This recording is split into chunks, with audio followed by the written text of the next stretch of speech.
Just as nature is marked by transition, the weather, the ocean waves, the new moon that is actually happening right now, so are What? we as humans. We are back with the other Southerners podcast. If the tea ain't sweet, It ain't Southern, baby. that's what I'm talking about. We are back, you all, and I am so happy to be here. And we got a special episode in store for you. Makai, do you want to tell them more what's happening around here? Absolutely. So today we have realized we've been gone from you all for quite some time, but that's only because life has just been really lifing and giving us so much to come back and talk to you Lifing, guys about. lifing. Lifing, okay. So we went to the drawing board. We got some new ideas, some new segments for the show today. So Ooh, hopefully you all enjoy it. We're gonna be trying some new stuff out. So definitely be kind of like taking your own little like measure of everything and how much you all like them because we hope that you all enjoy today's show. So what are we talking yeah. about today, Jamila? So today, well, we got to start off with the. Oh, Well, I do have one question though before we get started. okay. Am I Okay. allowed to sing still? Can I still use my vocal? If you can fit it in our time slots, you can still get your song No, in. I'm good.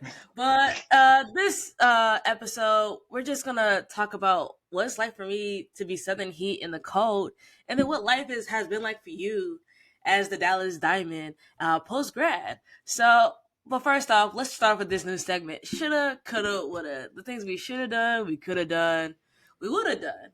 And I'll go first. So it's kind of odd and uncanny we're going to talk about, and like crazy stuff that we've considered. And so one thing is I've Mm, considered getting a nose piercing. But in the past few weeks, oh, yeah, I want a nice that's little real. hoop I don't right even here. have mine in right now. That's kind of funny, but yeah. Yeah. And I had the appointment and everything, and then work happened, and I would have did it, but work. So Yeah, I'm it's still trying. funny. Yeah, I'm still trying to get the hoop ring in, but it's looking like it's a no. It looks like it's gonna have to be next year, but I'll try my best. I'll try my best, but we have to see because I have to Why do time you it have to wait right. a whole year to get your nose pierced? So here's the thing: I have to time it correctly because I have work, and like having a nose Oh, piercing at work okay. is unprofessional. So I have to make sure I time like at least 2 weeks healing time. I'm not running into people, and I don't have to go somewhere for work. So I'll probably do it like if I feel like I'm getting sick or like I know like I'm gonna do like if I got my Right, tonsils removed or something like that, right. or like I have an injury. It's probably one of the things I'll do. Like if I get injured for a long period of time, I'm gonna do these things. And like one of Right, them right, is like, right. because I don't know, I just can't risk stopping rugby, and I can't risk, um, somebody at my job being like, "Oh my gosh, you have another ring." Boo. Okay. All I right, mean, so what's it's your the shoulda, culture of your coulda, workplace. Yeah, I'll let you have the culture of your workplace. I think that's crazy and honestly a little anti-black if you ask me, but it is what it is. So my shoulda, coulda, woulda, I guess, and I say it was funny when you said that because very much so how the way work kind of gets in the way of those shoulda, coulda, woulda moments. Um, I was thinking about getting a tramp stamp this Halloween. Yes, I kind of want one so bad. I feel like that would be just kind of like cute, especially because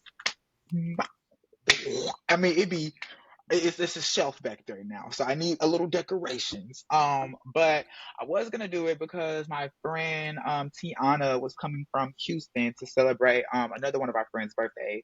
And we were her and our other friend Tarshiana, the TTs, we call them TT because they're both T's. They went to go get tattoos together. So cute for them. They got matching tattoos like sisters. Love that for them.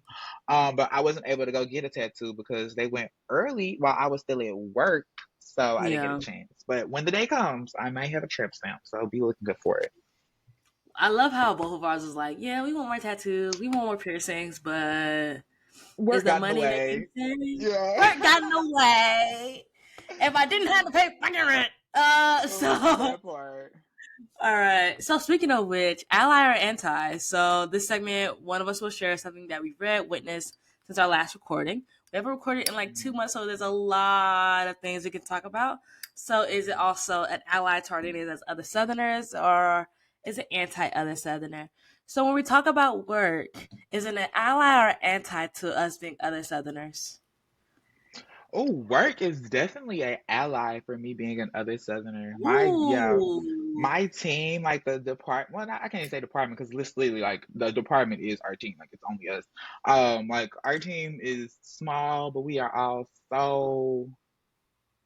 so different in our own way, but we give each other the space to be ourselves. And I mean, I love the people I work with. So definitely ally. Like I even had a moment where I was having a bad day at work because, I work in an area specifically like around black and brown people who don't always have the most progressive views towards queer people.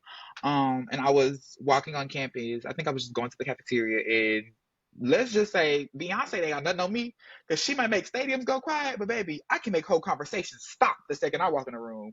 So literally walks into the Everybody on cafeteria, mute. like literally everybody went on mute. Like the guys that were in there, they're like rah rah rah rah rah. You can hear them before you even walk into the cafeteria. I walked into the cafeteria, and the second I walked past them, silence. Silence. So kind of made my day a little bad because I'm always aware that people are looking at me and people are always making opinions about me. It doesn't normally get under my skin, but in that event it did, and I was having a bad Yeah. mood at work, and my coworker came to me and was like, I noticed your mood's wrong. What's up? And then when I told her, she encouraged me, she poured into me. So definitely ally, ally, ally. Love my team. I love that you have a workplace like that. And we're gonna talk more No, about I love it. well, Definitely. like your new job and everything. I'm gonna say my work is like those allies on paper. See, I don't know if because at Be careful you what you say. it was say Pride Ally, right? And Right. so people think they're so progressive because they're like, I know how to use pronouns, and Tread lightly, I Jamila. Tread lightly. Tread lightly. all I have to say is this is great. Can I consider you an ally? Are you better than most? Probably. But are you good enough? No. That's all I will say. I, It's I like, love it. okay. It's like the day before your intro to AFAM. It's like, okay, you think Ooh, you know what you're talking about, but right. like we need to go through a whole semester of intro to AFAM. In order to Alrighty. really be there, yeah. So another version of ally or anti I have Okay. is I'm gonna say the Democratic Party. Is it ally or anti?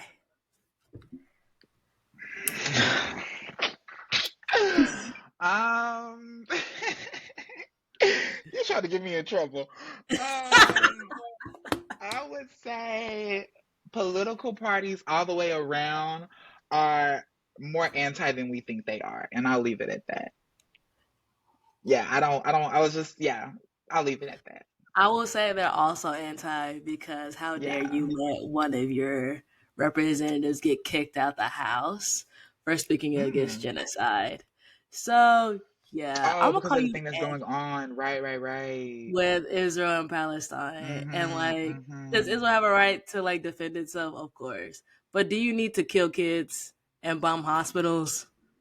No, no. Yeah. So we're gonna Anyway, call that anti. yeah, we'll leave it at that. And then I will also like. Okay, have you heard about last one? Have you heard about what's been going on with Kiki Palmer and her filing? Oh, Stop. I literally just saw that this morning and it made my stomach turn. I Ah! I'm gonna say I hope Kiki is okay. I hope her baby is Oh, okay. I right, hope she's getting right. through it. But for the general sentiment you've seen on Twitter or social media, do you think it's more ally or anti? I mean, especially just because you said the damn Bird app, Twitter, it's always gonna be anti. Like those people are haters on that app, top Yeah. down. I mean, you always see the people who are trying to support her, but I think Twitter is literally the space meant for people who love to troll. So definitely anti, because people are beating her up about it, especially not like the people who are like throwing it in her face to be like, "Oh, you went back to be abused." Excuse me? And see, Let's not talk relationships that y'all are in, but we'll leave that alone. Okay, like so don't come for her. and here's my thing. I've been seeing actually a lot of support for Kiki on my side of Instagram and Mm, Twitter. So what I can see, I see actually a lot of support for Kiki. Like, okay, well, we okay. see her baby daddy is on site. Like, actually see a lot of support for Kiki. So Mm. I'm gonna say ally, but that's also for those of you know how social media works. In my silo, there's a lot more support for Kiki than was probably in your silo, which is probably anti. Oh, definitely. Because my Twitter is definitely like, I mean, Twitter is not a space that I think is like positive. So the algorithm I'm on sorry, it's Twitter X. definitely is It's more not Twitter, shade it's room. X. Let me not say nothing about no no billionaires because they might have more stock in Riverside than I think. So I'm gonna keep my mouth shut. But sure, that You part. want to infringe upon your freedom of speech? Your First Amendment rights? We know how much this country really who that country's really protecting when it comes to freedom of speech. But that part. All right. Well, that's our ally anti segment. And so let's go into the kitchen for a sec. And I think the quote of the day is the only thing that is constant is change. That part. So So I know we haven't talked on the podcast a while because we talk pretty often. I just saw you. We had a great little shindig when I was in Dallas for a sec. We You know, did, we eating up some did. kava. Um, No, so literally. so you got 2 minutes, but tell Okay. me what's been going on with the Dallas Diamond Mackay since we last talked on the podcast. I'm gonna set my timer for 2 minutes so I don't go over. Okay, 2 minutes starting now. Okay, 2 minutes. What's been going on with me? So, I would say literally just in the recent, I have been working, I have been saving, I have been disappointed for the simple fact that, baby, the economy, granted, is she trying to reinvigorate herself? Sure, but not in the way that is actually going to benefit the people who are trying to like build themselves financially Yeah, yeah. because a You better car know. costs as much as a house right now. $40,000 What? dollars. Because I've been looking at it. 40. Continue with your rent. Continue with your rent. I ain't gonna. I ain't gonna hold you. I ain't So gonna hold you. yeah, like that was definitely like a little bit of slap in the face, especially considering that like that was like something that I was really excited about getting. Which I still am. I just have to be a little bit more patient before I get that blessing, and that's okay. But besides that, I will say progress is always, growth is always. I am a little sad recently for the simple fact that I feel a lot like I feel a big disconnect from my normal community of like friends. Like, Yeah, I mean, I got to see Tiana and Tarshiana a few weeks ago, so that was good. Like, they kind of like brought me back a little bit. But like, there are other friends I missed as well that I haven't got a chance to see, and it's kind yeah. of like crazy because it's starting to like really be that moment. Like, we haven't seen each other in months, like Months. months. Mestas. Like, Yeah, so girl. that's kind of We gonna sad. get into it. We gonna get into it as we keep going because I have some Yeah. commentary. Other than that, I'm really happy for all my friends. I've been doing better at keeping, like, I guess, like, in touch with my relationships, even though we don't talk as often as I would like, but at least, making sure I keep in touch with what's going on with everybody. Um, Me and my dad are doing better. That's Yes. good. So I do feel like the things that I pray for, which we'll get into it when we get into the actual conversation, but I do feel like, oh, well, that's it. I have no more to say. No, but finish your sentence. I was just gonna say that a lot of the things that I prayed for last year have come Hmm. full circle in ways that I did not recognize until I actually sit down and like pay attention. So yeah. Yeah. No, you're good. All right, I'm gonna do the same thing. Okay. Everybody see it, and then we about to dive deep after these little wrap ups. Yeah, this is Uh, just kind of like a little preview. yeah. So I'll start my 2 minutes already, but you know, life has been lifing. I had somebody very close to me, one of my profile die, and that hurt a lot. But there's also been good things, right? Like, of course, like I didn't get to play as much rugby as I wanted this year, and then like once the PO season stopped, I was like, yeah, I'm going on a break. Like, I just need to Right. figure it out. But I want to get to the good parts about what life has been like since we last recorded. I got into a relationship, which was amazing. I love my partner. She is great. You know, if you want to buy some lip gloss, Jessie Lex makeup, please buy some. I'm wearing it right now.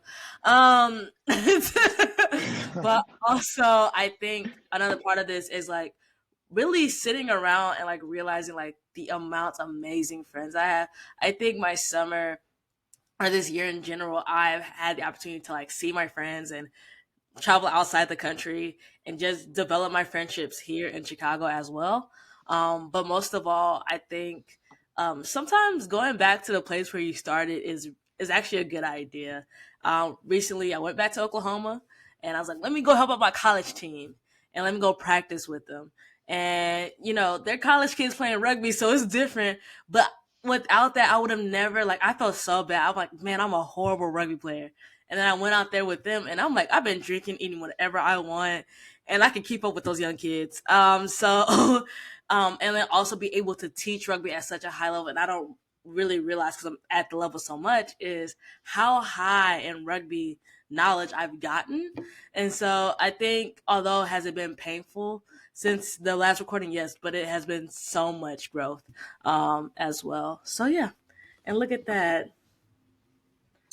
It's like Oh, I right did on the money. You did that perfectly. It's like I did speech and debate in high school. Alrighty. Well, let's dive into it because I think those are good I love two that good you had to do that summers. little like self plug real quick. Like let me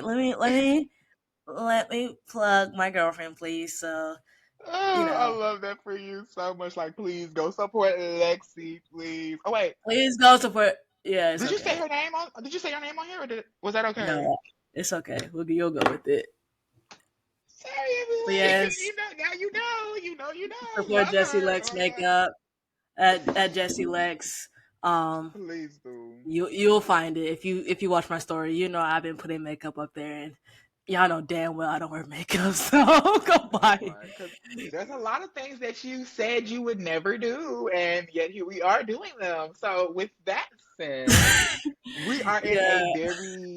a very like I won't say shifty. I don't like the word shifty. I feel like there's a negative Mhm. connotation with shifty, but like we're just in a very like a part of our life where we have so much potential to literally like do anything and change into anything. Like I feel like we're very caterpillars right now. Like right Yeah. now, we are like actually no, we're beyond caterpillars. We're in our chrysalis right now. Like we are definitely like Yeah. becoming our butterflies. It's just a matter of what butterfly we become.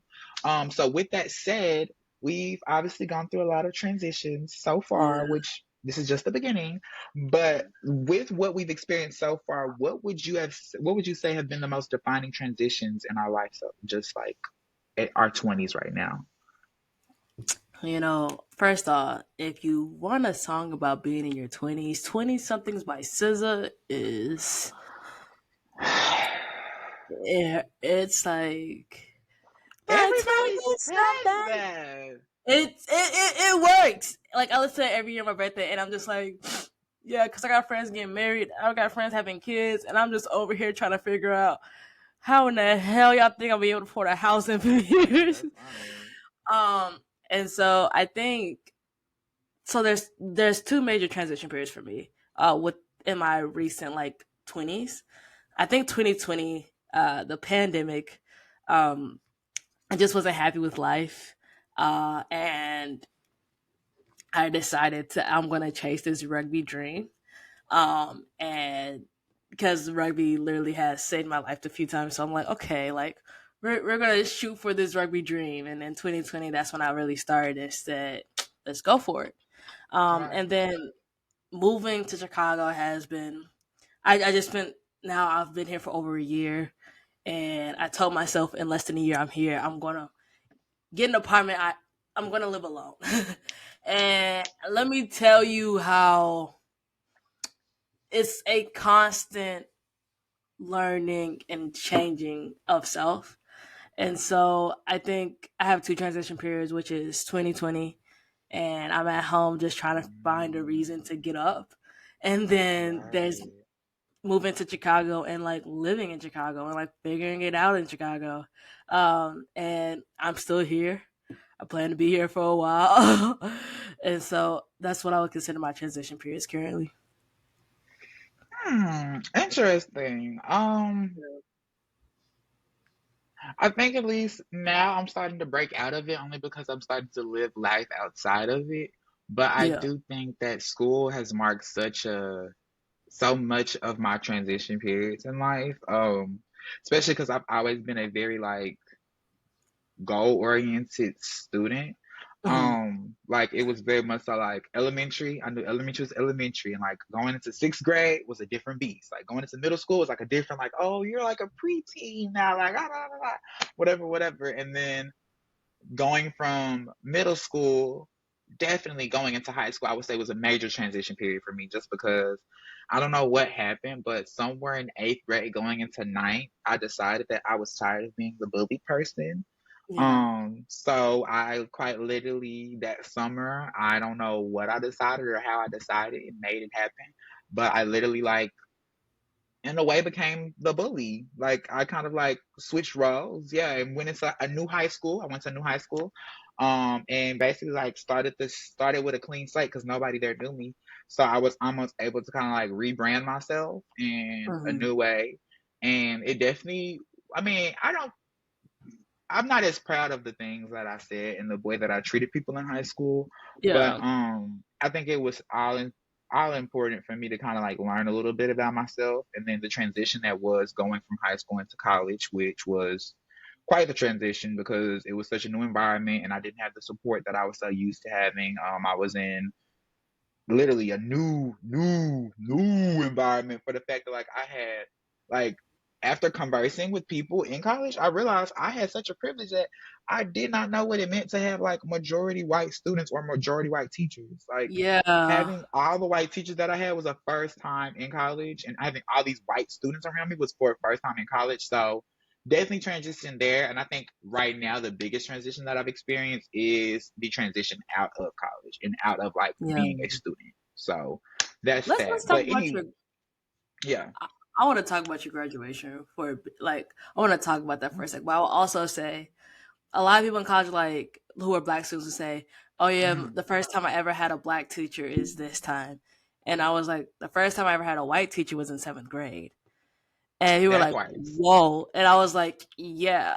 So to me, for most of my life, white people have been the other, while Yeah. for most people, black people is the other, and I'm like, no, I was surrounded by black people most of my life, or like black and brown people. Like if there wasn't black people around, there's Hispanic people around, and I was as comfortable, if not, the same. So, but going back to you, what Mhm. does having graduated mean to you and your family? Has there been any changes? If so, what? And then what do you miss about college and like your early 20 years? Because I think you're not what 22. Girl, I'm 35. What are you talking about? God.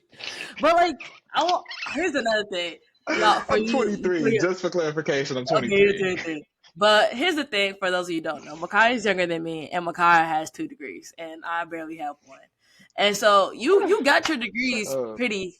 You got your degrees pretty fast, Yeah. and you're at this young age, and you have 2 degrees, and especially coming from the community because we're both first generation students, Mhm. meaning we're the first in our families to go to college and receive a degree.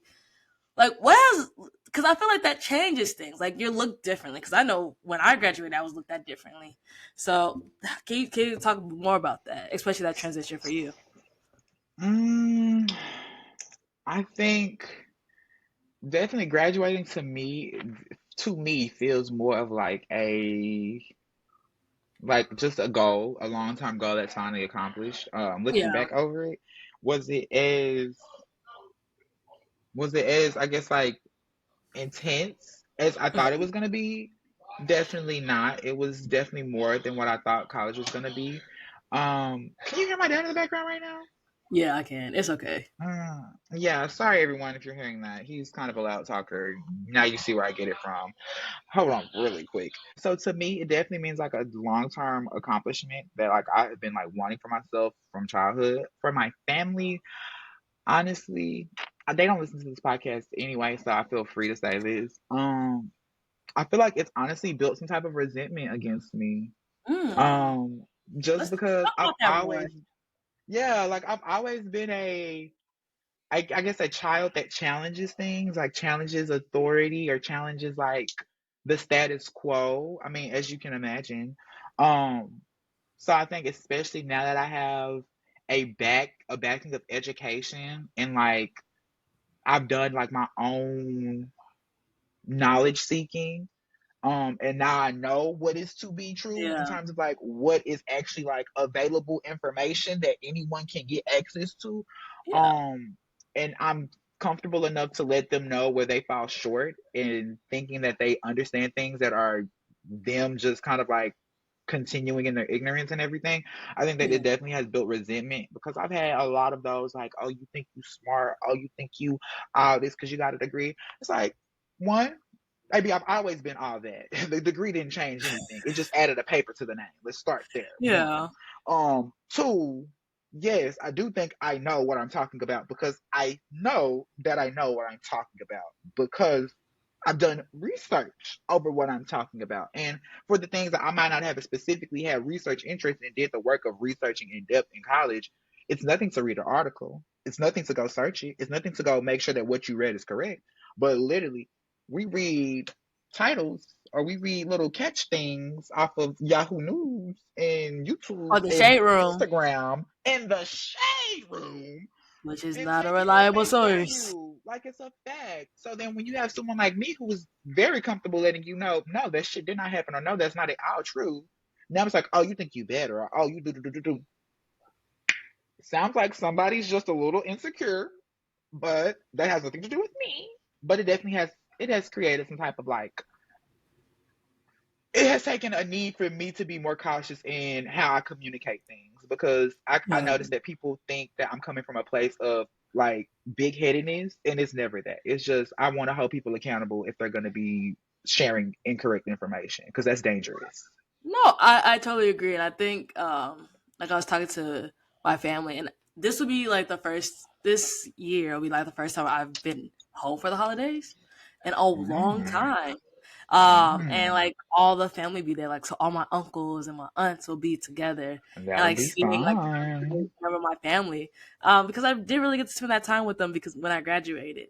And I also had that anxiety, especially like being in a new relationship.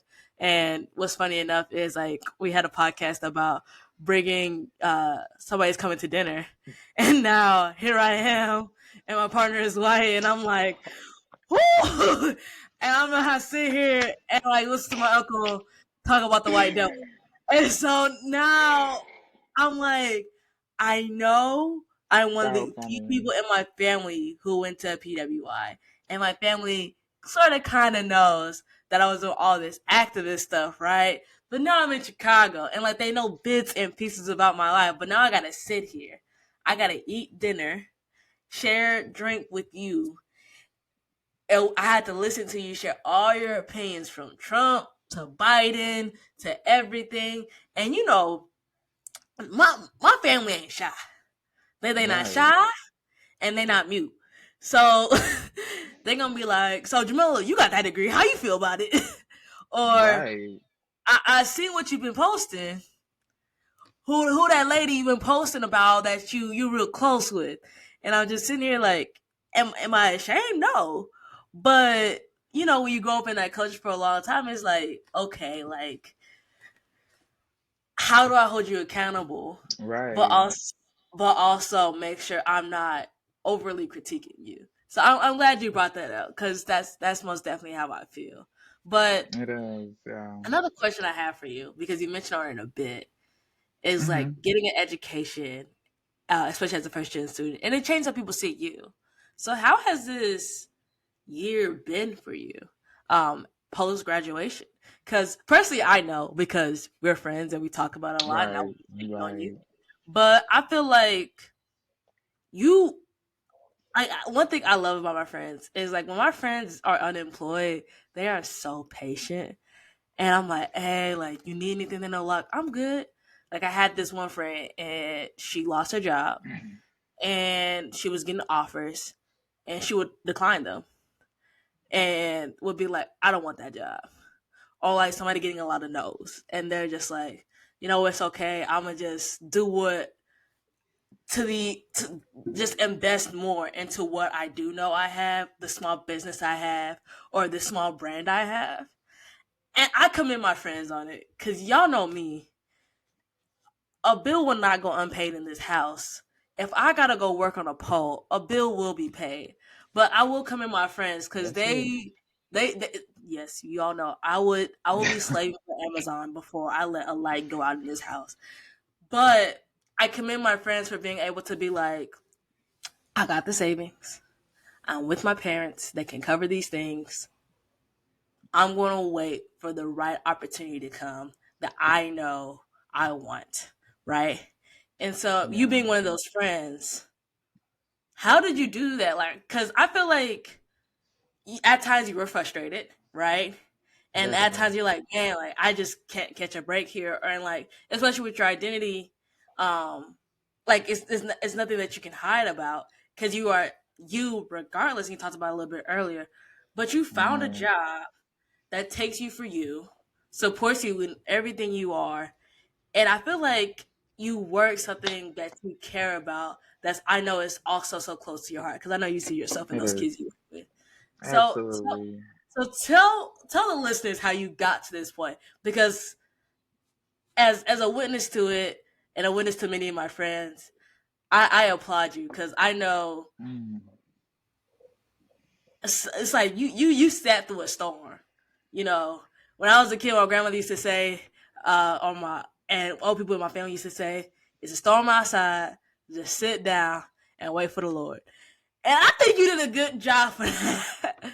So and I know it wasn't easy for you. So just I ain't gonna No, preach for you. it was not. It was I'm not. not here to give you a sermon, but I think so many people can learn from this because I've seen it from my friends, and I can't tell y'all Yeah. story if y'all can. But I know, like, just tell the people, just tell the people. That's all I gotta say. It's yeah, and the thing about it, I think it's a more common experience than we give ourselves credit for. I think that that's one of the things that kind of helped me get through it was a lot of just like realizing that I wasn't the only one that was going through it. Especially considering, let me say this first before I go into depth with all that. The main thing that I think got me through it was grace. Giving myself grace, giving the system grace, giving the people who were interviewing me grace, and realizing that like I was being patient. I was waiting for exactly what I got, and it was the perfect position. Um, I mean, especially when you find out the context of things.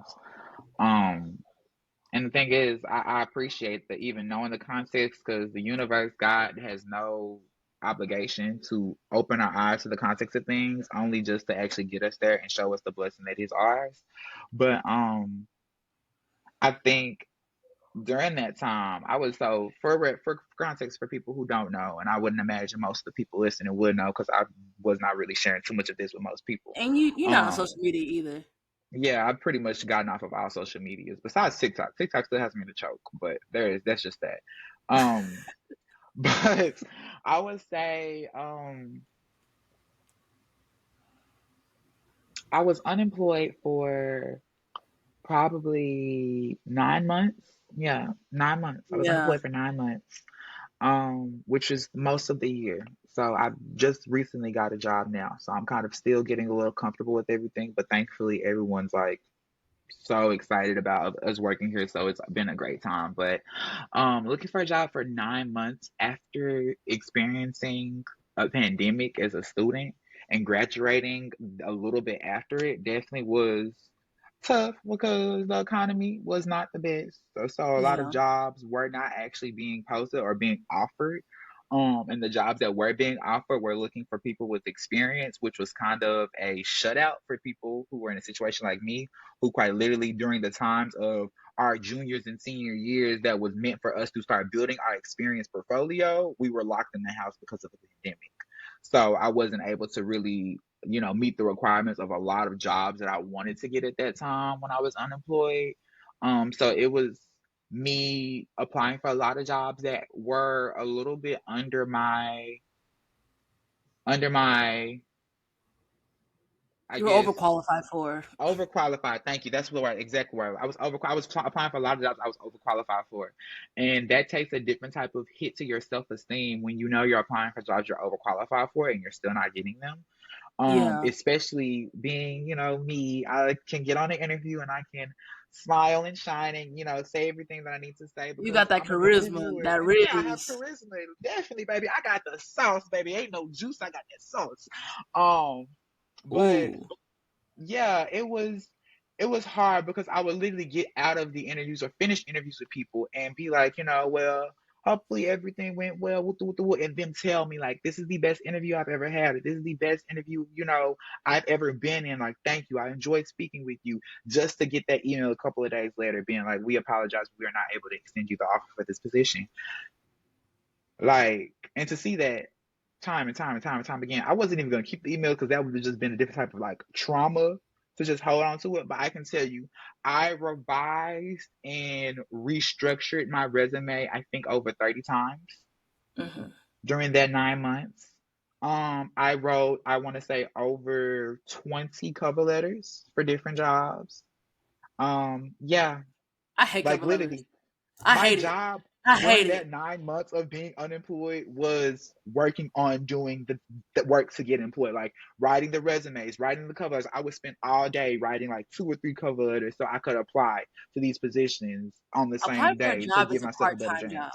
in itself that you Oh, hope to get it paid for. is. It Yeah. is. And you're not getting paid for it, which sucks because it's just like you're constantly doing it and constantly being discouraged in it because you're not getting the feedback that you know you deserve. But the job that I have now, I'm really grateful for because during that time that I was unemployed, quite literally the department was going through a lot of transition and a lot of turmoil where they were not able to even think of hiring someone like me Yeah. at that time. Like they were still trying to get their footing in everything that was going on. So I think that it's just that moment, like I said, context earlier.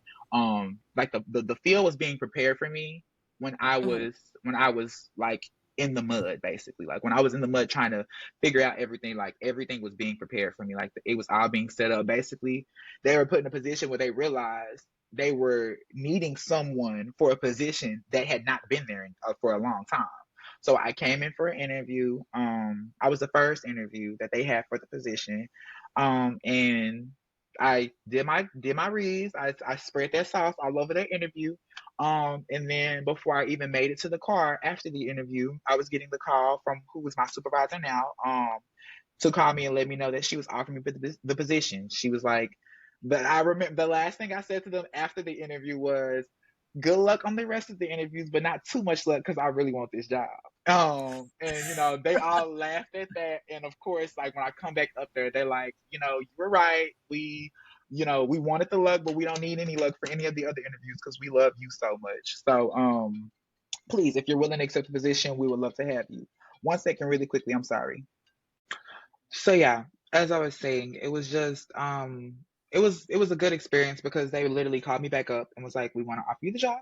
So Yes. I mean, it happened just like that. But I think that, like I said, I think it was getting set up because what was happening at that time when I was looking for a job was that they were under a lot of pressure, and Mm. that they were figuring out what they wanted the position that what they needed the next position that they were going to hire to truly do because they didn't just want to Yeah. add someone else to the team and not really know what they would be doing.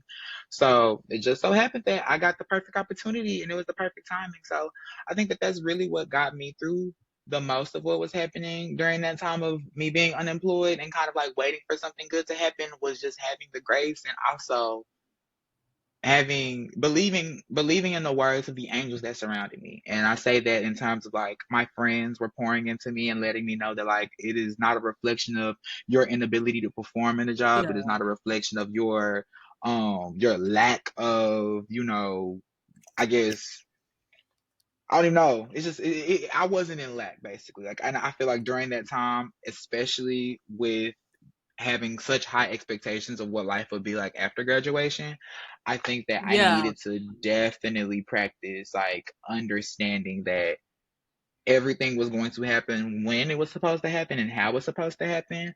Um, so it's just less of being in opposition with the universe and learning to work with the universe even through your harder times. And I think that that's a little bit of a tough thing for me to kind of accept from my yeah, experience because I'm a very particular person in how I see things for myself, but then it doesn't always turn out that way. So I have to just get over the disappointment when that comes up. yeah. I think again, like I said, I think it's amazing the fact that you went through all of that and still came out this side like thinking positively. Mm, But overall, I mean, I totally understand. It was some hard days and nights for you over there. I know it was, and it was so good to see you flourish during that time. And then like coming back when I was in Dallas and saw you when we ate. And we had our own little catch up, our own little hmm. episode without the mics. And I'm just so happy to see you happy in a place that is an ally, a place that is welcoming and supporting of you, and somewhere you can start. And Yeah. and you can get your feet It's again. It's amazing.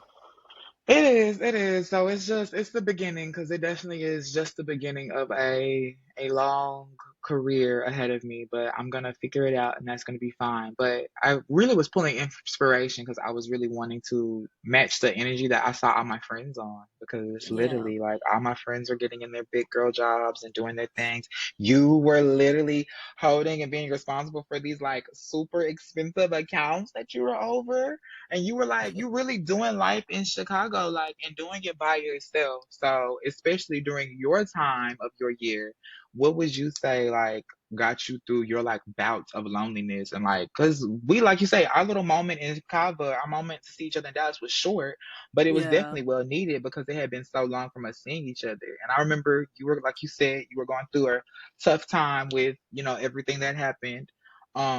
So like how did you get through like feeling so disconnected or feeling like or if you ever felt disconnected or lonely in Chicago Mhm. because you weren't in the same environment anymore? Like what'd you do?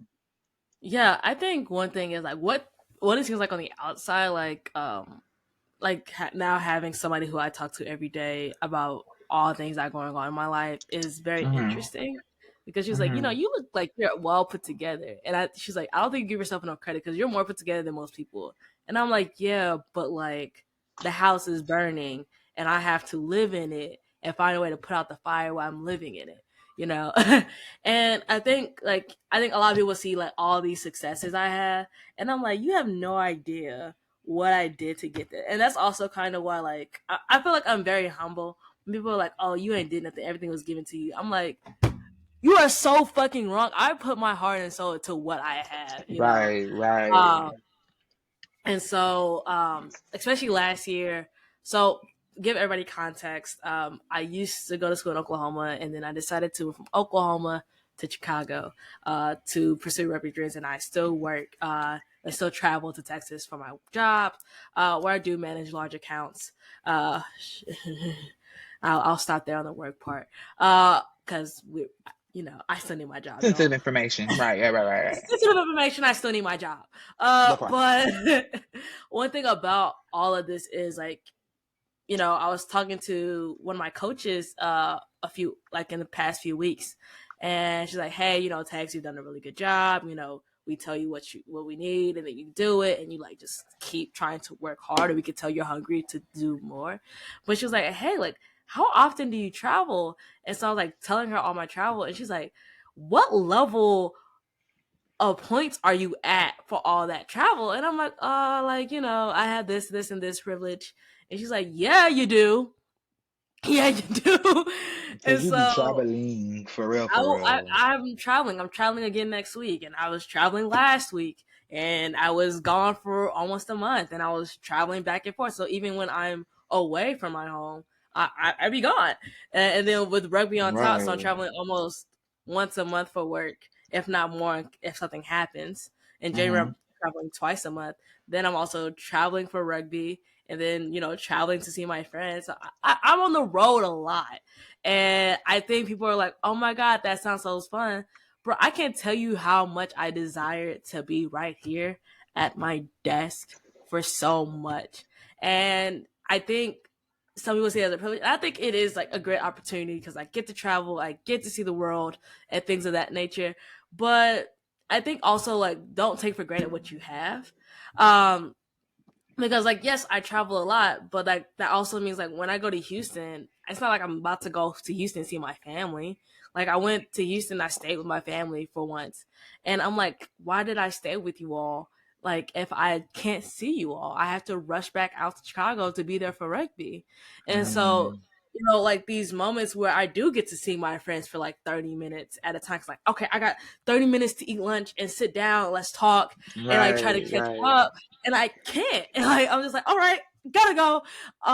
And I think like people like really like see these moments and like, well, these are great opportunities. And I think they are great opportunities. I think, I get to get right, miles that I never paid for because I mean I have that's just how corporate works. Is that's not a lie. That's not wrong ethically. Everybody in right, corporate does it. You travel so much, you just get the points because right, they're spending money, might as well get money out of it. And right, so and then like attaching a long distance relationship on top of all of that, it's been interesting, right? And like to go on to, I'll start with this. Well, the rugby part is quite simple in my eyes. I played for two teams while I'm here. I've had injuries, thankfully that weren't long term injuries while I've been here. And then my personal life really kind of just muckied up the opportunities I did have. And then the increase in cost of living, trying to pay your loans back, like those costs add up. And so I like everybody's thinking, oh, you're rich. I'm like, no, I'm actually like mm, broke down and tired if you think about it, because I think people don't think about like the extra cost that's added to it. And so, yes, I'm traveling across the country to play rugby, but think about it this way: I have to buy a flight every month. And then I had to pay dues. And then I had to pay for my equipment. Then I had to pay for my medical bills. Like that's all on me to handle. And I'm like, you have to do preventative stuff. So I have to, while I'm in season, I have to see a chiropractor. If I see my chiropractor, I'll see my physical therapist. And those appointments add up. Okay. Then also I have to see my therapist. I have to see my psychiatrist to make sure like I'm mentally still able to handle what's going on in life. And right, so I think people think it's all glory and stuff, and I may make it look easy, but it's not. It's not at all. mm. So do you ever I can feel hear. like, yeah, I know, he's super loud. Hold on. I'm sorry, everyone. 1 second. That's why I do that. But at the end of the Okay. day, it's quite difficult. And with rugby, and then personal, like I said before, like last year I was stuck here in a snowstorm, so I didn't get to go home. It was just okay. I can't go home. How am I gonna make it to the next tournament that we all just paid for?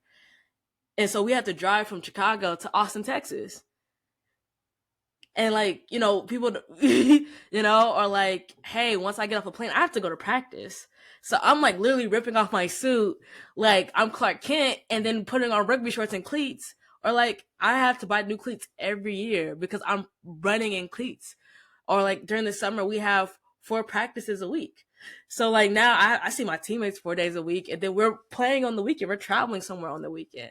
And so I say I don't say this all to complain, but I think it's been a lot of change in my life, trying to get used to it, and then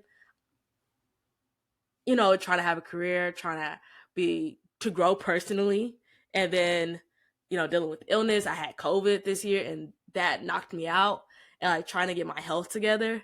So I mean, it's a lot. It's a lot of change, but even through all of that, I know a lot of people are like, "Wow, like we didn't know you went all through that shit." But with all of that, I still say I had a good year. I've grown. I've got my own apartment, which I'm very happy for because it teaches me more about me. I do still have these opportunities. Like, granted, is it expensive? Yes. I would probably have a lot more in savings if I didn't have to buy a flight so many times. But granted, there's no other way I would have it because it's still pushing me towards the goals I had. Now, some of the goals I had, did I want to be on the 2024 Olympic rugby team? Of course. I'm not going to the Olympics next year. I'm not going, sadly. But that doesn't mean everything is up in flames, like everything's not worth it. And so I think something important that I've learned is like it's important to also step back and look at the whole picture. Like, yeah, I I made some decisions and like maybe I could have held some personal things better. Maybe I could have been a better teammate, or maybe I could work out more. Um, or maybe I can like right now I'm like, okay, I'm paying this a lot of money for this gym and I'm not here. If you don't go to a cheap gym and then, I'm like, okay, I want to go to a cheap gym, but I get home at 12 midnight and I still need to do a workout. And so I'll tell you the story. I went to the gym. I went to this gym here in Chicago and it's down the street from me. And I go in, I get a tour. I'm like, okay, these look nice. And I'm talking to the guy, and he's like, okay, do you want to purchase now? And I'm like, no, I want to like go visit other things. And he's like, well, why would you go out anywhere else? I said, well, I'm also looking at this gym and this gym and this gym, A, B, and C. And he's like, well, I'll tell you right now, uh, this is the cheapest option you're going to get. And I'm like, that's cool. But I work out late. You close. There's gyms that are open 24 hours. I would rather go to that gym. And he's like, well, you can't just adjust your gym time to be this time. And I'm like, you're right. Just hand me your business card and we'll talk later. I'm not going to that gym. You don't know my life, sir. You don't know my life. And it stinks in there. So I don't care how cheap it is. So yeah. And so it's just like learning how to, like, I feel like a while ago I would have been like, you don't know my life, motherfucker. But I didn't say that. I was just like, yeah, thank you. Just give me your business card and I hope you have a great day. I think that's changing growth. But yeah, that's kind of And where I'm at. it is, and just because you say that, it's definitely like I think that that's something that I've learned over this year is less about making decisions for who we think we should be and where we want to go, and more so making a decision for who we actually are today for where we want to go. Yeah, Because I think that especially looking back over that year, and I speak about it with like my coworkers and everything too. I was actually just telling one of them about it because I was explaining the whole issue that happened with my car when it happened. But I was saying how it's funny because if you really would have asked me, excuse me, I don't know why I'm yawning so much. If you would have asked me this time last year where I thought I would have been now, I literally would have like it. The two options is so funny. Me and Esther laugh about it every time we get on the phone because it's so crazy looking back hindsight to see where I am and where I thought I was going to be. Because, like I was saying, I was going to be either pursuing my HR degree or pursuing a job with my HR degree in Atlanta yeah. as a daytime HR I'm on Kiki manager or side. HR. Atlanta is kind of ghetto, so I don't think you should be I doing mean, that. no, which even then, it's neither, it's not even part of the point because obviously, regardless of if it's ghetto or if it's luxurious, it wasn't meant for me right now, regardless, whatever it Yeah, is. And that's why I'm not there. So, to the point in saying that I thought I would have been doing HR in Atlanta, like during the day and like being a hot boy, living the life of like, an Atlanta hottie at night, and if it wasn't that, it was going to be me pursuing my further education through PhD in New York yeah. City, being a New York City girl, living in the city life, living my, Carrie Bradshaw, doing all that, Sex in the City and Material everything. girl. Like, yeah, I thought I was going to be doing that in New York, but being a year ahead of that now and looking back, it's like, I don't know who I would have been had I actually had the opportunity to experience those things. But instead of beating myself up for not achieving those things. It's more so realizing like the decision that has happened was the decision that needed to be made for who I am today. Like Yeah. honestly, I'm not saying that I wasn't ready for Atlanta, but looking back on it, I don't think I would have been ready for Atlanta or New York. I feel like those cities probably would have chewed me up and spit me out.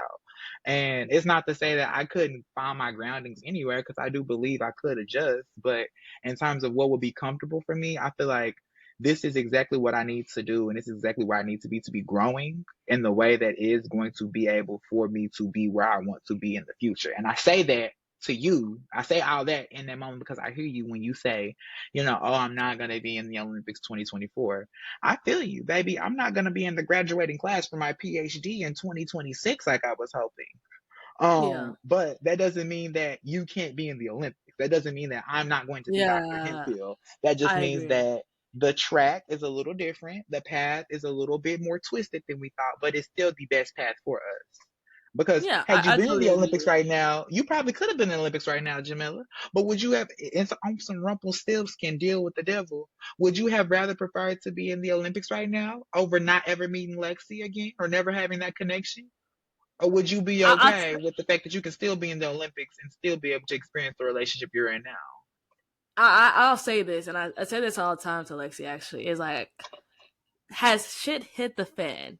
Yes, but there is no other way I would have wanted events to play out because they play out how they're supposed to. And I will also say this.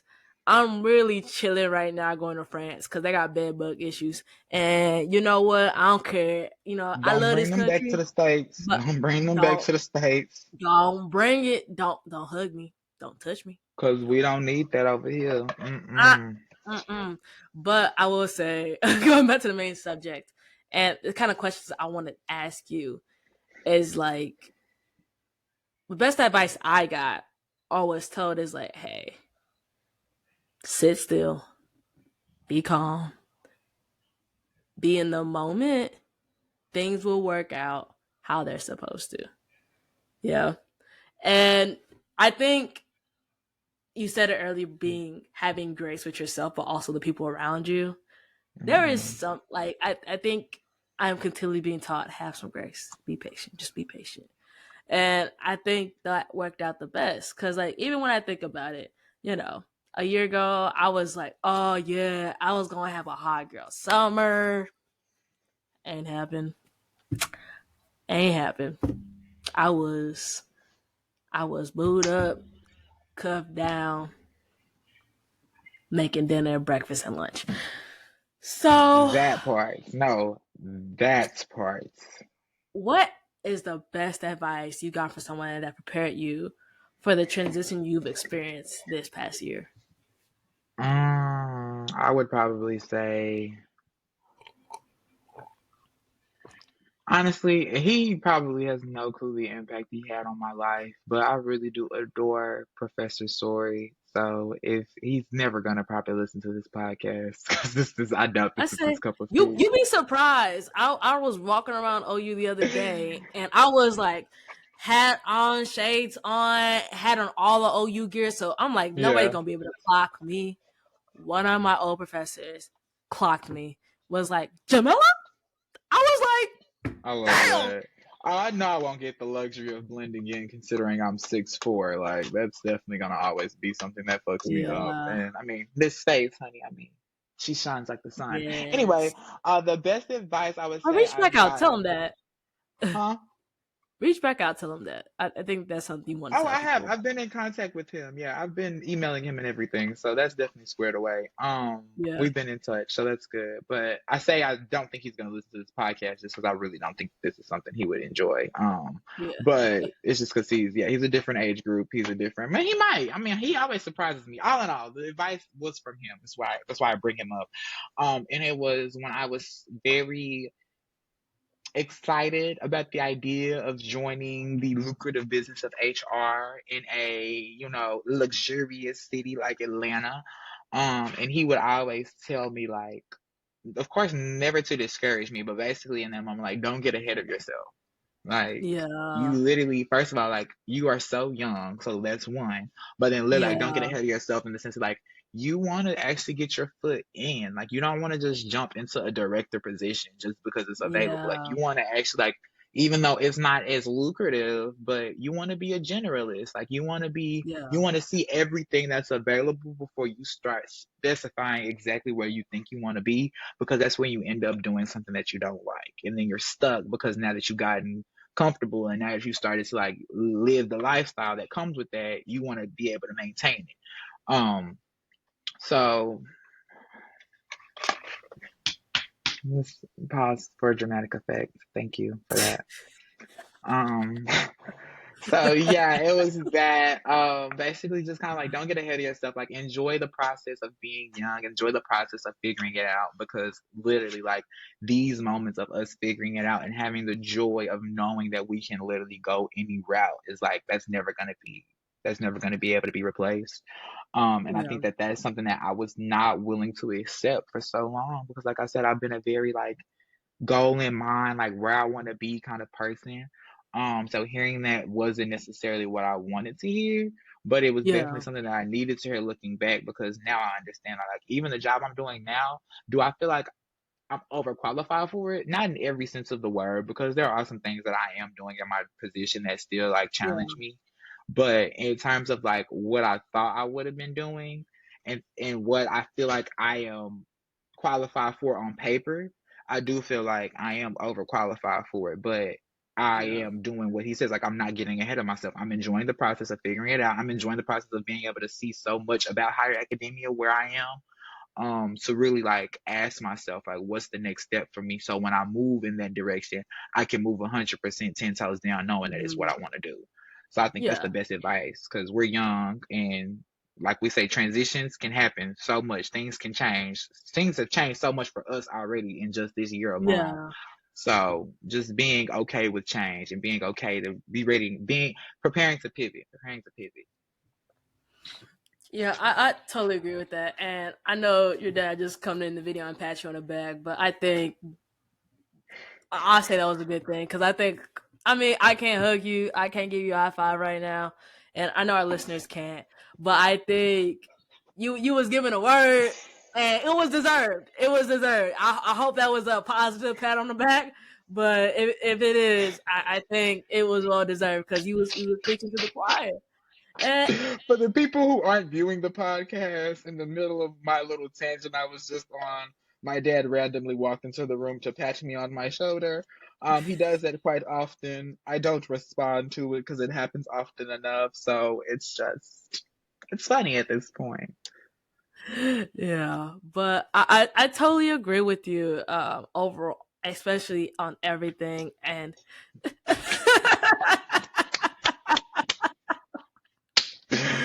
Oh, um, great. Well, that was my dad, everyone. In case you want to know what my dad looks like, everyone tune into the video recording of this podcast to see what he looks yes, it'll be on our YouTube. like. That's funny. But I think I agree. Don't get ahead of yourself. And Right. I've been having to being told that like don't get ahead of yourself. Like I'm an ambitious person, right? I'm humble and I'm ambitious. I don't know how humbly ambitious. Um, Period. and Okay. I love that. I think if you can say both those two words in the same sentence and describe a person, but I think I'm humbly ambitious. I know my role, but I think also like being able to be told no and be able to be patient and be told no and be like, you know, I grew up in a church and something they always told me, no doesn't always mean no. It may mean not yet. Um, And so kind of really embodying that and be like, hey, like there's some things to learn. And there has been some things for me to learn this year as well. And hey, I'm not gonna lie to you, I have high optimism. I have high optimism for myself. And I know this As you isn't should. where I want to be, but like I had one other example I'm gonna give you is I had a meeting with my banker because I'm like, hey, I got it. These are my goals. How do I hit them? I X, need Y, to meet Z. with a banker. Yeah, it's productive. If you don't meet with your banker, usually your banks want you to meet your banker because they're gonna try to sell you something, but also they can most of the time tell you what's up with your account or like how to get more money out of your account. Um, Mm-hmm. Now they start talking loans, that's a different situation. But I was talking to him, and he was like, "Hey, like, you want to buy a car? Yeah." And I was like, "Yeah." He's like, "You want to finance that?" I said, "Hell no. That's a depreciating value. Why would I do that? Why would I put that on my credit?" And he's like, "So you're just gonna come up with 40K?" And I said, "However long it takes me to buy a new car and not put that shit on my credit, I'll do it." And this he Period. he this guy's like probably like in his 30s, like mid 30s, and he's like, I wish I was half as smart as you when I was your age, right? And I hear that a lot, and I think something about that is like, I was told by my uncle, he was like, if you ever buy a car, make sure it's the car you want, because you're gonna end up paying for everything on that car later in life. And so, Mm. I what needed to I hear that. and I think I kind of take that into everything, because it really does apply to everything.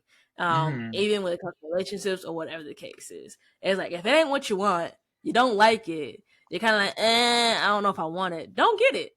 Like, if you don't need it, don't get it. Because at the end of the day, Mm. you're gonna pay for it. You're gonna be in that relationship. You're gonna be in that job. And so, like, kind of being patient, being like, I know where I am. Is it where I want to be? But I'm willing to wait for where I want to go.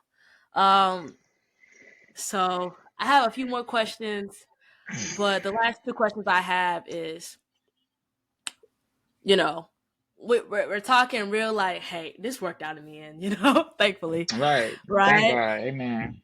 Yeah. But again, we're talking at the points where it's like, come full circle and it's worked out, so you can talk about it in a more optimistic Mm-hmm. setting. But, how did recent politics, especially you being in Texas, now in Chicago, Illinois, you know, how did recent politics and social movements impact that year for you? And then I know you talked about a little bit with the economy, but also, what's one advice you would give yourself, or warning you would give yourself about what's coming this year? I mean, obviously, COVID-19. I mean, I'm going to bring that up. The pandemic is still affecting our life today, which I think is absolutely insane, but I think it's going to be incredible looking back on the research that's done during this period of our life. Like when we get to be Yeah, our 40s and we're seeing the research that's being produced to talk about the pandemic and like the way the economy and like everything changed, I think it's going to be incredible to see because it'll help actually make things make more sense for what's going on for us right now, even though we don't have the luxury of knowing that just yet. So COVID-19 definitely. I would say the state of the world period is definitely affecting it. I would say not necessarily affecting me, but the world around me. And I say that because we kind of touched on it in our last conversation about like the how do we choose to kind of like engage with what's happening in the world. Where you are the activist on the front line, I am the activist that's telling people to not let that shit take you down.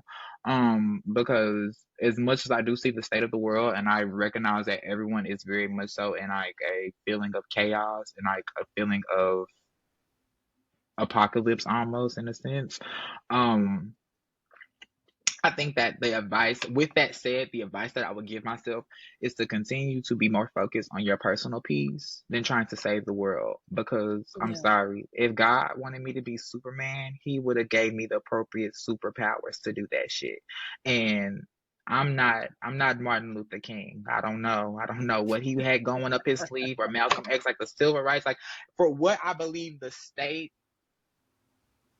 of like you say social movements and like just like the climate of like society right now, I do feel like we hmm, need a different type of like revolution to take place, and I think that it will require a different, and I say different, and I don't mean that in the sense of like compared to Martin Luther King and Malcolm X. I say this completely off tangent from them. We need a different kind of leader, a different kind of revolutionary leader to be able to truly like guide the revolution because it's a big need right now. But I think with yeah, that said, I recognize that I am not that person.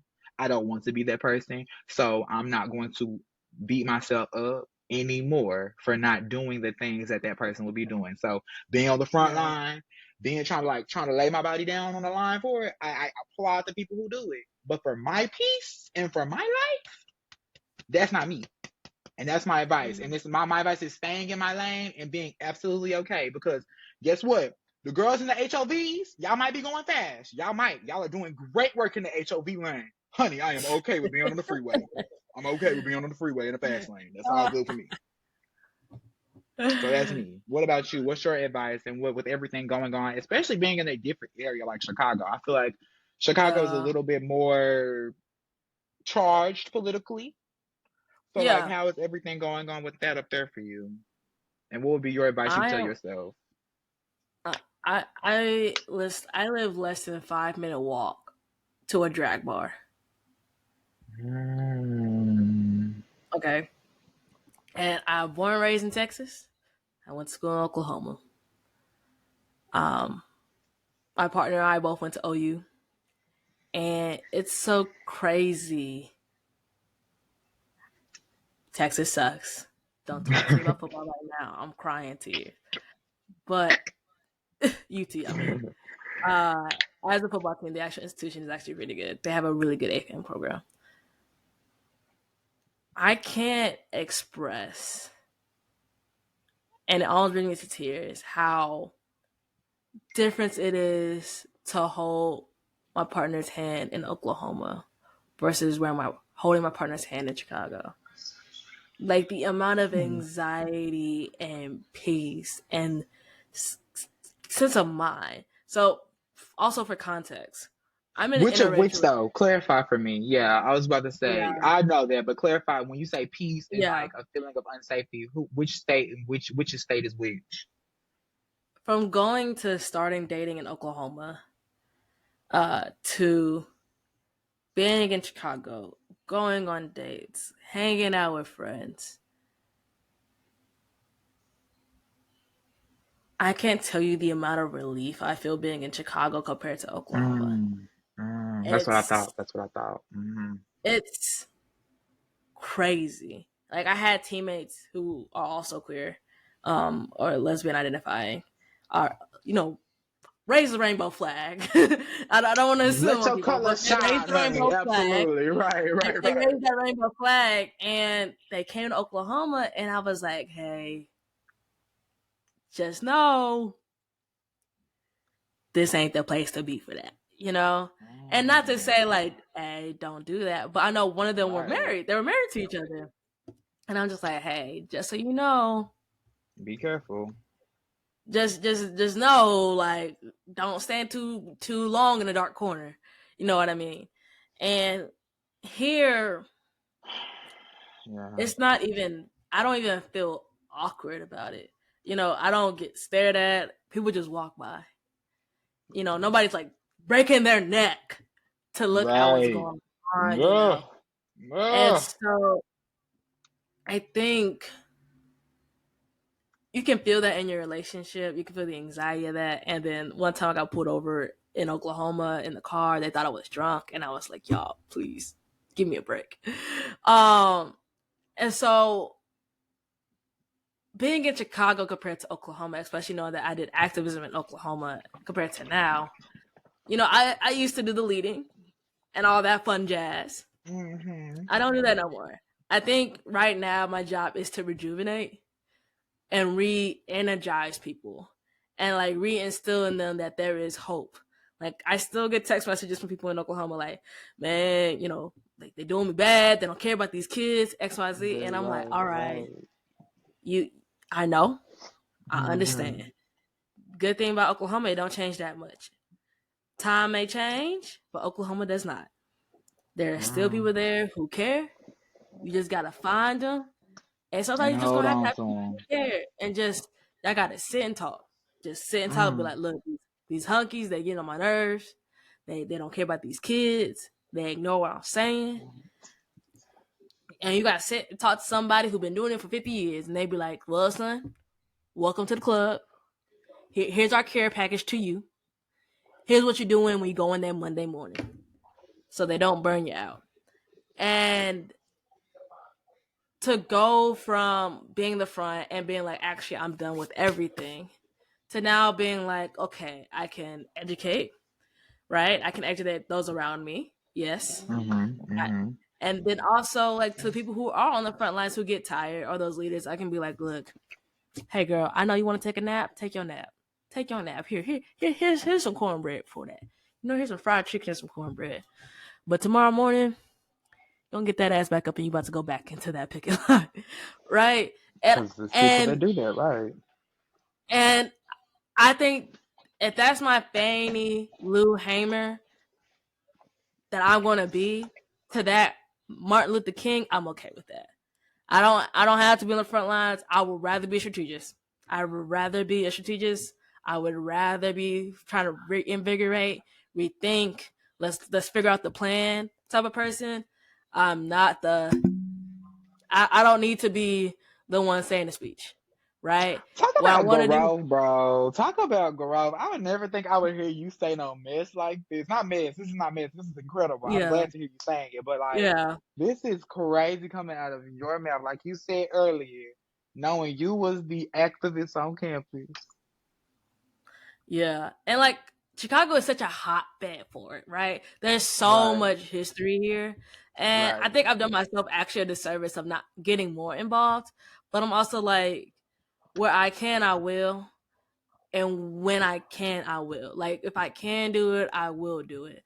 But Mm. I think I'm about to go back to doing workshops, just getting back into the minds of folks and being like, hey, let's talk about what do we think as a collective is a good idea, and let's talk through it. Because I think I Mm. love how people are like, yes, let's protest, and I'm like, okay, what's next? And they're like, what? Mm. And I'm like, what's your option A, option B, option C? Because there's so many things that go along with like movements aren't just protests. They are actions. You have to keep people wanting to be a part of it. You know, especially I think one thing that is really hard, which I'm proud to see now, is like voting third party. How many people in this next election are going to start voting third party, like for Cornell West or for the Kennedy boy? Like, who is going to vote third party? What invigorates people? What is in the mind of the people on the street? Why is it Mm. that somebody, your neighbor, wants to care about politics? Because at the end of the day, I'm thinking about like, a family of four, parents both work, kids, childcare is expensive.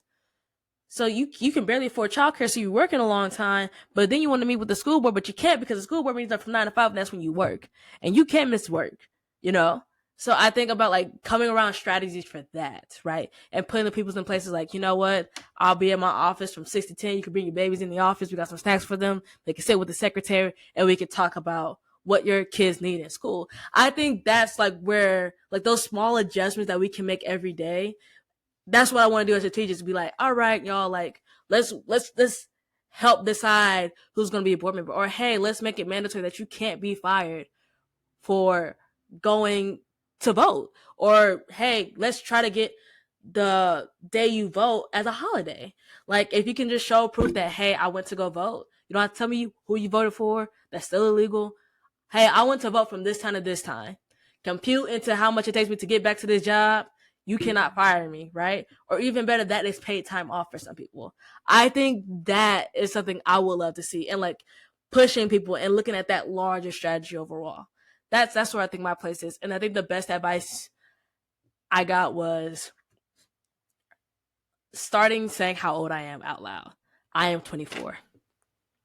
I am 24. When I start feeling overwhelmed with like the job crisis and the economy, like, will I ever afford to have a house? Will it be affordable to have a family? Will I be able to afford childcare?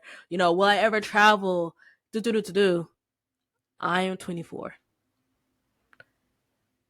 The average age people live is 75. I am 24. Yeah, the average age, like the life expectancy in America is like between like is around 75. It may have gone down to 70, but it stays between 70 and 75. It better not have gone down. We are supposed to be a first world country. Why the hell do we have? I mean, granted, I know our healthcare system is shit, Jamila. Don't start with me. I know it is. But But in terms of what we supposed to have available to us, 70 is a low life expectancy for a first world country. and so I think what I will also say that has been is like look towards the future, but also be realistic from where you are. So can Mm. I start saving up for a house right now? Absolutely not. I got credit card debt. I gotta handle that first. I gotta handle my school loans. I gotta make sure I save it for the next time I'm going to school, because I know I'm going again at least twice, right? And be like, okay, these are the reality of things I can handle. But you know what I can deal with to save myself for the future? Eating better. Working out more. managing stress. Learn those tools right now, right? Maybe I need to put a little bit less sugar in this homebrew sweet tea I made. So that longer down the road, and be optimistic that I will get there and know that I will get there, have the confidence I get there. Because I feel like a lot of things we stop ourselves from succeeding is just because we think we won't get there. And I understand that mentality. I understand we think we won't make it because the world is absolute shit. But if we just start thinking that we know we can make it there, we can have a better opportunity to have an outlook to make it happen.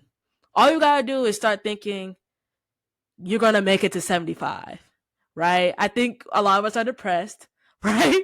And it's okay. Some of us need medication. But I think one thing we can do really, really well as a generation, I'll talk about the 20 somethings, is starting to believe and buy in and put our faith into the fact we are working to live to 75. Regardless if you're queer, regardless of where you come from, your economic background, I'm going to live to 75. And I'm going to do the best I can do with what I have to do that. Just have the mentality to try to make our generation live to 75. Now, I'm not saying we gon' it's gonna be easy. I ain't never said that. I ain't never said that. And I know we have a lot of concerns as a generation, but I think first thing we have to say is one, your actual age. I am 24, and I want to make it to 75. Just have that desire to do that. And I think a lot of the problems for me at least started calming down, right? Because I can go back to school at any time, right? Like, calm down. I know the world feels like it's on fire. I'm 24. I want to live to at least 75. I feel like that will carry us a long way. All right, I'm off my step mill. You say what? I'm taking off my step mill. Oh, no, I was literally doing all the fanning you down and fanning myself down because you had me stress sweating on this end of the call because Why? that's definitely, I mean, because what you were saying is real. Like, it really is. Like, especially when you say, like, being more vocal about stating your age. I think it's funny because I've literally been saying the joke, not even recognizing, like, what I'm saying when I say it. But now that I'm having this conversation with you, it's putting it into, like, a way more real perspective. It's like I've been joking, telling people like I'm 33. Like I know I might, I've jump around, say 33, 35, 36, whatever, but I always go around to the 33 range because I'm like, I do continuously say, I feel like I'm 10 years older than what I actually am. Like I say the joke so much that literally in the meeting this No. morning, one of my coworkers was like, "Oh, the only reason Makai know about it is because he's 35 years old. Be for real." And like literally, like for the like how you say, like people always told you like you have an old kind of demeanor, old so whatever it is, like it feels as though we have grown up. And I don't know if it's because of trauma. I don't know if it's because of just experiences. I don't know if it's because of our ambition. But we definitely have a older, not I can't forgive me. I'm not even gonna say that. Let me correct my language. Let me speak impeccably. We have a more mature way of how we navigate the world and how we choose to Yeah. live in the world. And I think because of that, we end up putting a lot more pressure on ourselves to achieve certain things that aren't really meant for us right now at this age. Like you Yeah. said, we are 24, 23. It's not meant for us to be buying houses right now. It's not meant for us. Granted, I have to say that for myself right now too. In this moment of me looking for cars, I have to be honest with myself and say, baby, this is your first time actually buying a car that you might want for yourself. Not to say that you can't get something luxurious, but it's a stretch for you to seriously think that you're gonna be able to afford a Tesla right now. You're not there, baby girl. No, You're and not. it's And I'm okay to, speaking for myself, you know what I mean? yeah. And I think one thing is like our generation has experienced so much in a short period of time from 9/11. Then, we were in the Middle East fighting wars and over. And then last year we just saw everybody just be like, we ain't find nothing we was looking for. But thank you for your service. And it's like, you have to remember there's not a generation of people who you're asking to join the armed services after we just said you do all that bullshit. Right? Like, we're not just talking about, oh, like, they crashed the plane, then we went over there.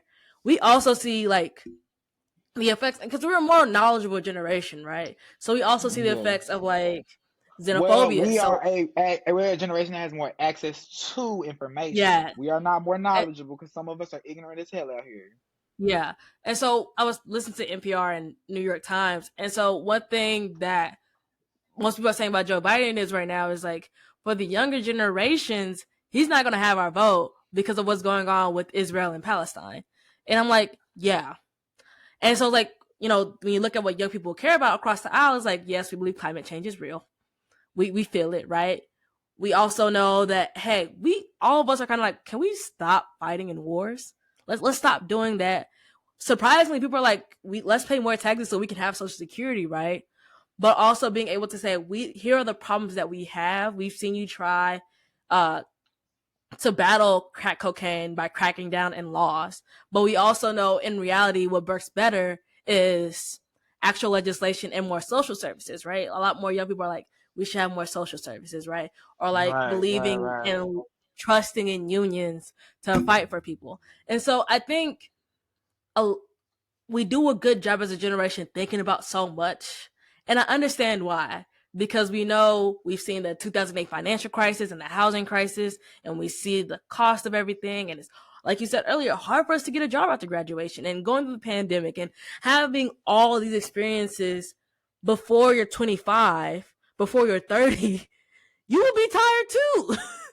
You will be stressed too. And like we're rightfully so. I'm just saying I want to be part of the generation that also makes it to 75. Like I understand Absolutely. our trials and tribulations, but hey, baby girl, we was worried about this last month. We were about this month. We was worried about it last year. We know what we're dealing with. I think it's just a matter of time of just saying, hey guys, get in a circle, be like, hey, I know the world is shit. I understand, but this is what we got. I'm gonna pull a real something. Uh, my aunt, you know, she ain't had that much money, and she'd be like, "Well, we gotta eat food. I got pasta.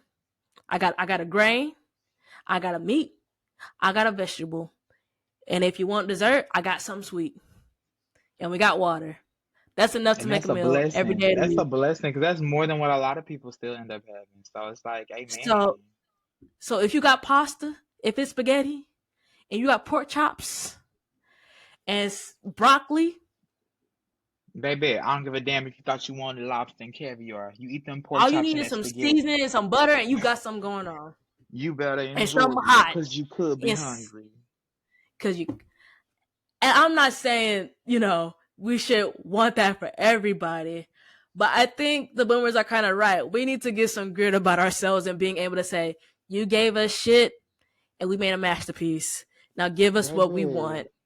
Because the southern saying goes, they gave us lemons and we made lemonade. Nay. Like, and All I I think gotta even say on is, that, go ahead, go ahead, go ahead. I mean, nobody in the Midwest know how to make sweet tea, so I made my Okay, well, own. yeah, I wish I would have cut you off because we don't need to slander the Midwest. They did nothing wrong, guys. But I would say closing us out, especially for the points that you just made. I think that because of the way the world is, and especially I'm gonna always blame social media. Y'all will see the effects of it when the research comes out later, and y'all realize I wasn't wrong the whole time.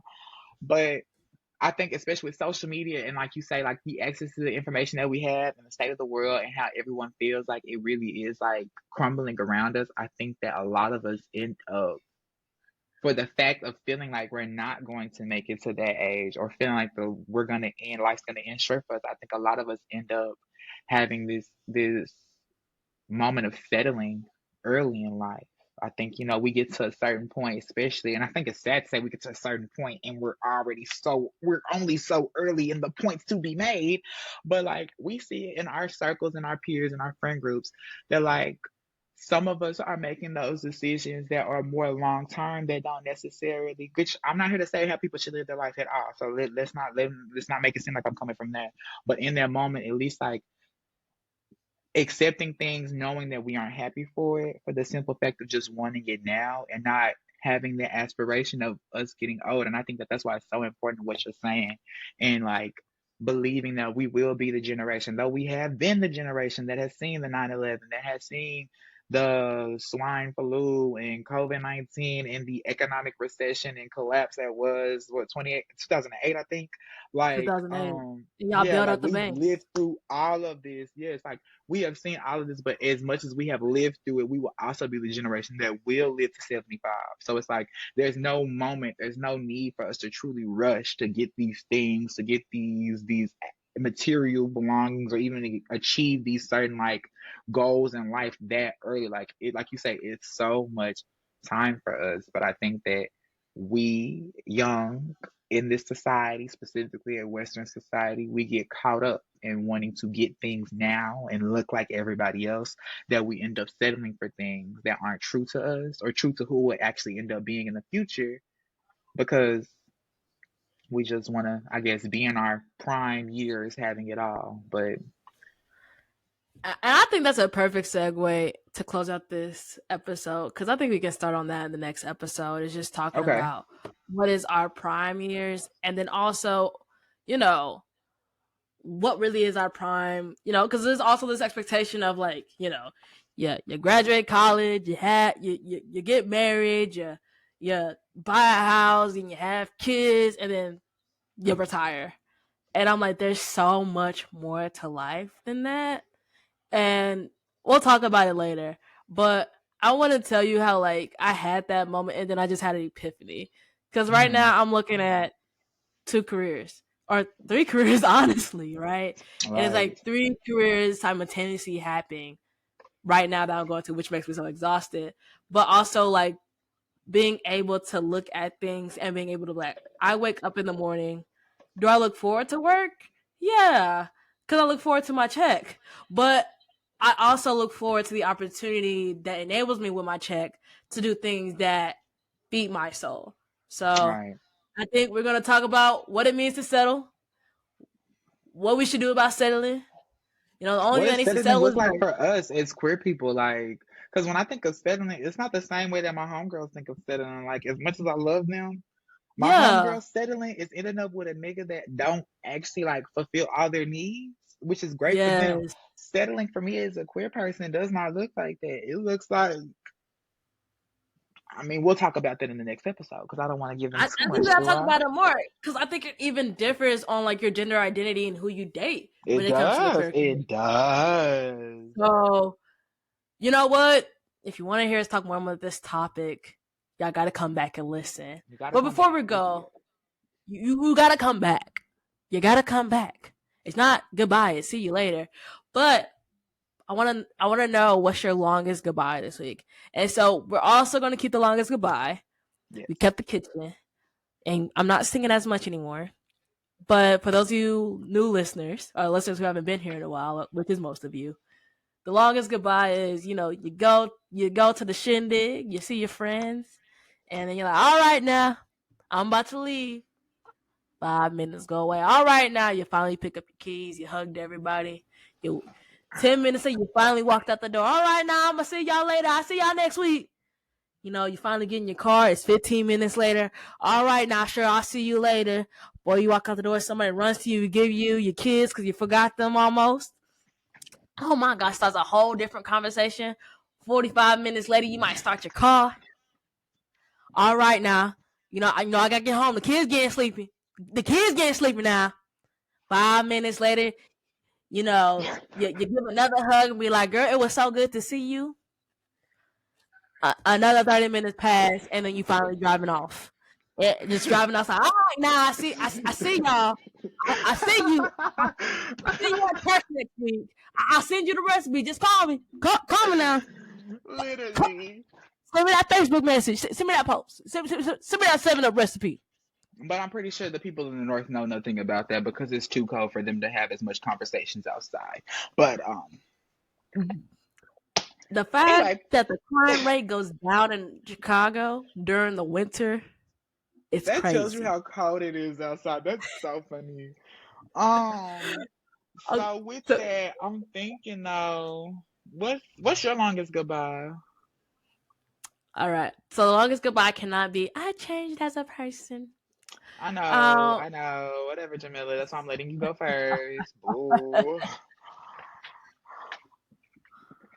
I'm gonna say my longest goodbye. It's gonna have to be alcohol. I have to stop drinking in order to keep my Mm, gains, and so it's gonna be a hard holiday. It yeah. is gonna be a hard. It's gonna be a hard holiday. Yeah, Mm, and so I just don't have to stop drinking. Like I can't drink as much. I actually need to stop, like full stop, mm, because if you drink, it kind of cuts your gains, and like there's only one thing that you can drink that doesn't cut your gains, which is vodka. right, And right. if I start drinking vodka like that, it's gonna be hard. It's gonna be hard. But my longest It's goodbye is to definitely an intense alcohol. one. So yeah, I won't see you till my birthday Okay. next year. Oh wow. You're definitely gonna be a long goodbye to that one. Okay. I'm thinking longest goodbye would probably be vanity. And I'm being Okay. super transparent saying that out loud. So I want you to know that this is very true to me right now. Kind of bearing my soul on a Sipping my podcast. tea. Yeah. Yeah.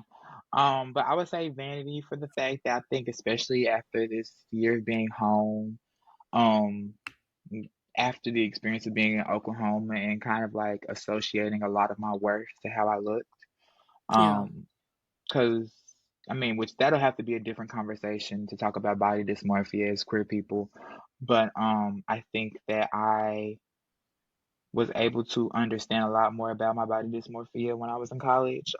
But then in also a Hmm. very kind of weird same type of sense, I achieved like what I thought at that time was like my best body. Um, so being home and kind of losing a sense of connection to that part of myself and not having that body anymore, um, it's definitely taught me to find my value in things that aren't my physical body, Yeah. and recognize that I'm so much more than just that. But I think that's a long goodbye because I've associated a lot of who I am based off of how I look. I Hmm. mean, I say that in the honest sense that like calling myself the Beyonce of my friend group wasn't just because I was the leader of the friend group. I was being very pointed to let everyone know that I knew just how light skinned and pretty I was and how I could just smile and people would react like, yeah. And I think that that was a yeah.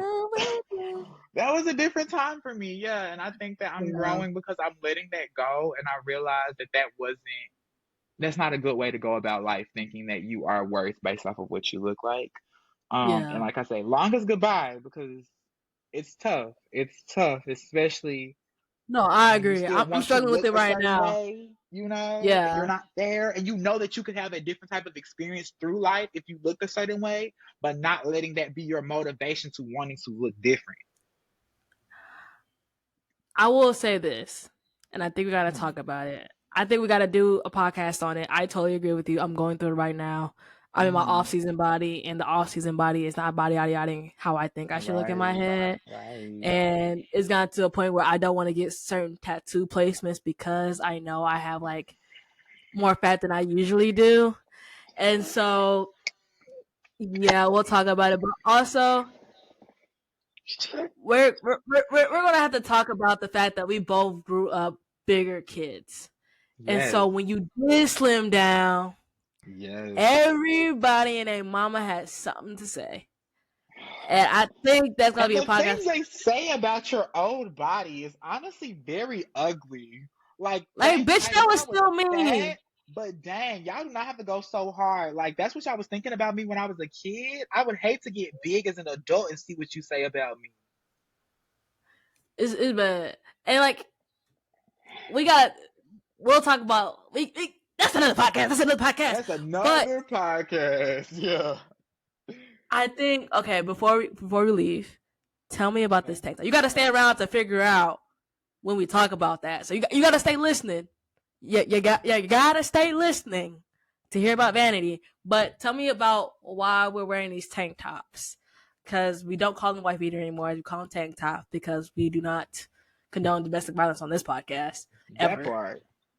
in any form. You tell me why So are we wearing tank tops, Jamila? well,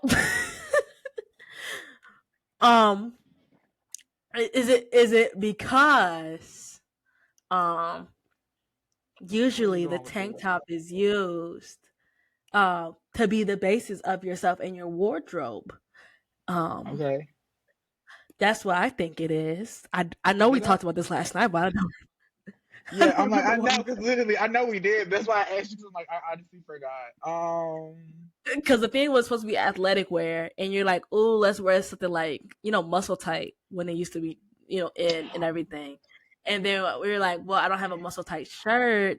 I just have like this medium shirt, and like, oh, let's use like tank tops, and so we're in tank tops to show off our muscles or the lack thereof. That part. Yeah, that part. Yeah, that part. That part. Actually, as a matter of fact, it's to tie it into that moment of transition and how things change. Because a year ago, we would have never thought to call these tank tops. They would have just been wife beaters. But like you It would say, be like, we've grown, we're more aware, we're more researched, we're more informed, and we're doing mm-hmm. better. Just like we are doing better by talking about these tank tops, not white beaters, we're going to be trying to do better with producing content for everyone on the podcast. So I've entered a new era of myself. So I've definitely Mm-hmm. been, on the grind for wanting things to be a little bit more structured. So hopefully, not hopefully, we will, because we are about results. We will be doing something a little bit different. This episode obviously had a little bit more structure. We're still figuring it out, so bear with us until we get everything the way we want it to. But we tried some new things on this episode. We hope you all enjoyed it. As always, the conversation, we hope that touched your heart in some way or another and you connected to it. But as we get more serious with our podcast, we would really appreciate if our viewers would try to be a little bit more engaged with us. But I know that's going to require us to be a lot more consistent with you all. So as long as we play our part in staying consistent, we would ask that our audience does a little bit more in engaging with us, letting us know what about our episodes do you like? What do you want to see more of? What can we get Do rid you of? miss me Because it actually is a singing? waste of time to you all. Like, do you miss Jamila singing? Oh, I just mouthpiece say now. But I think another yeah. important part about this is we want to build a relationship with our listeners, right? Yes. And also our other Southerners, our Midwest buddies, our Northeast Coldies, the Florida weirdos,